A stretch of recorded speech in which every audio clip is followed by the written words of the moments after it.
నువ్వు ఆ పోరికి నన్ను చూపిస్తున్నావా లేదా మరి పిల్లలు అయితందుకు ఇక గిన్నెళ్ళు అవుతుంది పెళ్ళయి మరి పిల్లలు లేకపోయి ఏం లేకపోయి మరి ఎట్లా ఏం కథ గింతన నాకు పికర్ లేదేమే దాని తల్లికి లేకపోయి నీకు లేకపోయి ఎట్లా చెప్పు. అరే నాకు ఎందుకుంటది అక్క దాని తల్లికి ఉండాలి. మరి అందరు పిల్లలు అయితే రమ్మ నా బిడ్డ కన్నా మొదలు పెళ్ళైన పిల్లలు అవుతారు నా బిడ్డకి ఇంకా అయితలేరని చింత ఉండాలి దానికి. ఏమైనా సోకులాడి ఓయామో ఓయామో దానికి వేయని రాజ్యం లేదు గీసండి దావకాలంట అవి తెలియదంట.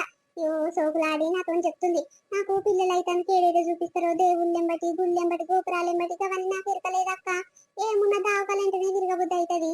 నువ్వేనా చూపి అంటే నాకేం ఖర్చు పెట్టిందే. నీ బిడ్డే నీ లెక్క నాకేమైనా అవసరమా నేను చప్పుడు చేస్తానే మరి ఏం చేయాలక్క చెప్పు. నీ కోడలు తల్లి పెద్ద రోజు పడ్డదే దానికి అవన్నీ ఎరక ఉండకుండొచ్చు కానీ ఇక దాని గురించి నీకెందుకు చెప్పే. ఇప్పుడు నీ కొడుకు పిల్లలు అయితే నీ ఇంట్లోనే ఉంటారు కదా. నీ ఇంట్లోనే ఆట పాటలు ఉంటాయి జరలొల్లి లొల్లి ఉంటాయి సందడి సందడి ఉంటది మంచిగా టైం పాస్ అవుతుంది. వాటి గురించి నీకెందుకు కానీ నువ్వే తీసుకుపోయి చూపించుకరావేమ్మా. ఇక లేట్ అయిందనుకో ఇక నీ కొడుకు ఈడు ముదురుతుంది నీ కోడలు ఇది ముదురుతుంది. అప్పుడు పిల్లలు గారు